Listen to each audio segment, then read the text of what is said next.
We can't be effective as an association without informed and involved members.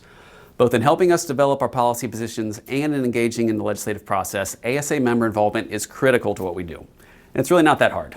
As a great case study in the benefits of getting involved with ASA's Government Affairs program, both for your business and for the association, I talked to Frank Paul King, president of Temple Fork Outfitters, to go over how and why he's become so active with us.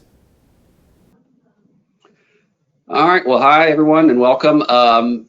Pleased to have joining with us Frank Paul King, president of Temple Fork Outfitters, and a valued ASA member, here to talk for a few minutes with us about his and his company's growing role with ASA, the work that they've been doing to help support the association and help us, build relationships with some key members of Congress, and the benefits that that's paid off for us, for the industry. So first, Frank Paul, thanks for taking the time. Really appreciate it. I know you guys got a lot going on, so I appreciate you taking a little time to work this in. You bet, Mike. Happy to do it.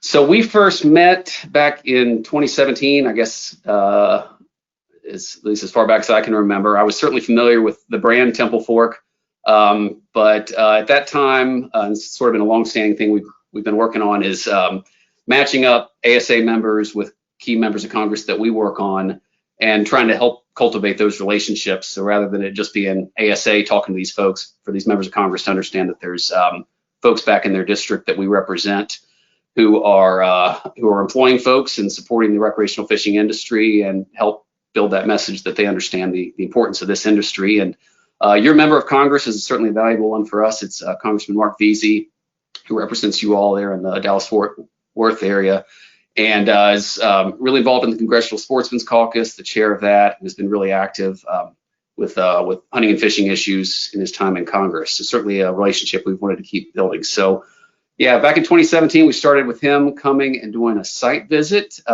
which I remember going well, and then you followed that up with at least one other visit. So can you talk a little bit about those experiences of hosting your congressman there at your facility?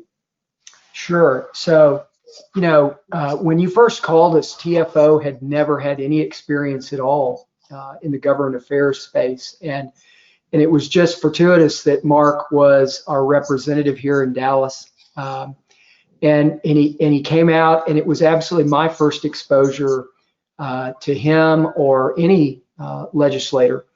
And so he came out, we had a great time. And what was so special was that immediately we connected with him, because Mark is a fisherman, he's a hunter, and so it was super easy to talk to him about the business and really begin to share with him the role of companies like TFO in the fishing space.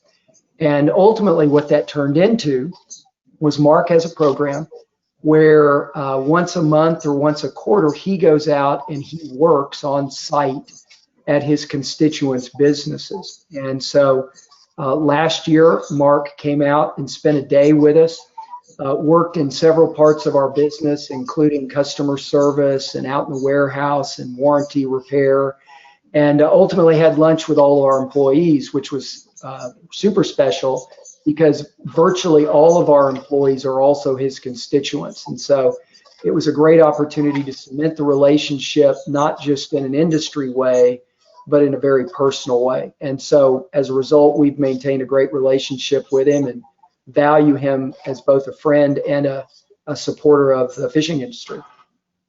Yeah, and it's certainly demonstrated itself that he is a big supporter of the industry. He was active and involved before, but the relationship that you all have been able to build there, where his office is constantly reaching out to us, asking for input, wanting to know what you all think about things.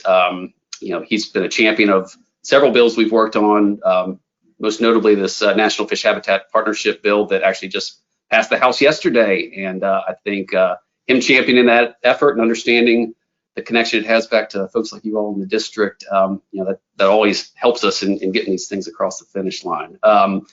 And that relationship that started back in 2017, those couple other site visits, you all haven't just interacted there at your facility.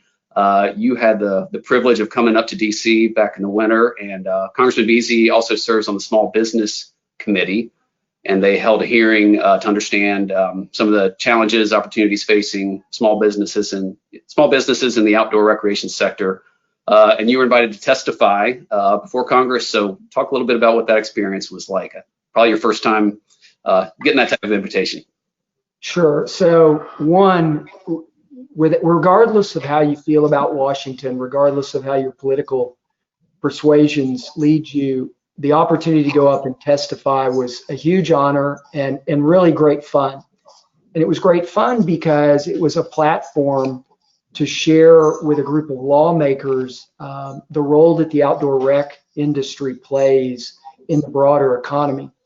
And as you spend a little bit of time talking to lawmakers and you visit the Hill, what you learn is that they're very interested in votes and they're very interested in economic realities of their constituents. And so the opportunity to come and really explain just how powerful and large and how many people are involved in outdoor recreation was super, super positive, because they're just now beginning to appreciate that. And if you think about it, one of the things that we talked about a lot was that because the majority of the employees in our industry are actually also participants in the industry, that makes them a super loud voice, both in social media and in various political aspects.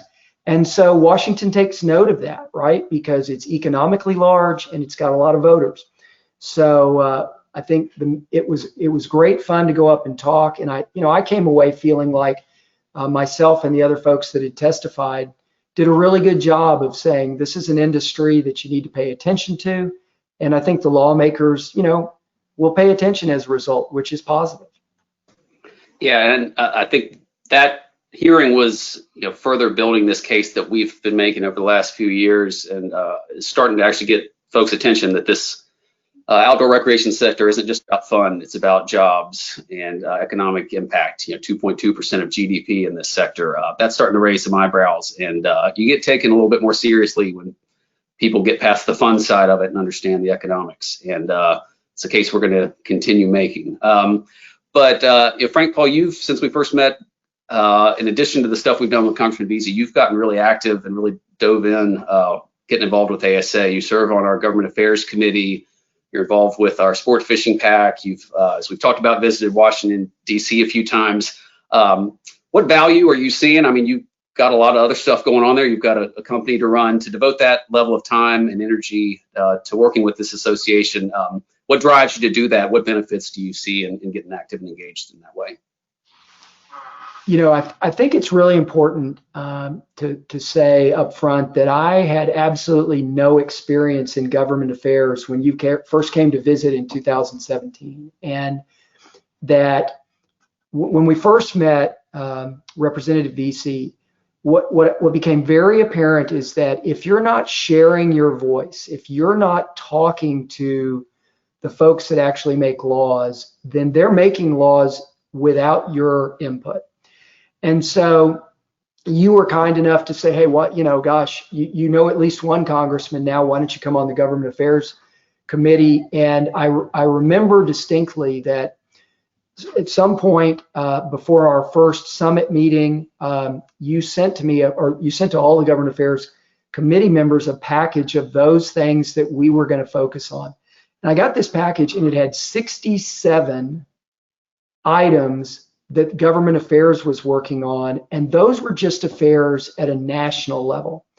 And beyond that, we had all of the things that were going on with states. And so what amazed me was just how impactful legislation and all the things related to legislation and all the federal agencies, how much impact all of those have on our anglers and our habitat and our industry. And so it has been incredibly fun for me to be on the committee and be involved because, number one, I have a basic understanding of the importance of getting out and sharing with people who affect our industry, how it affects us and how they can help us.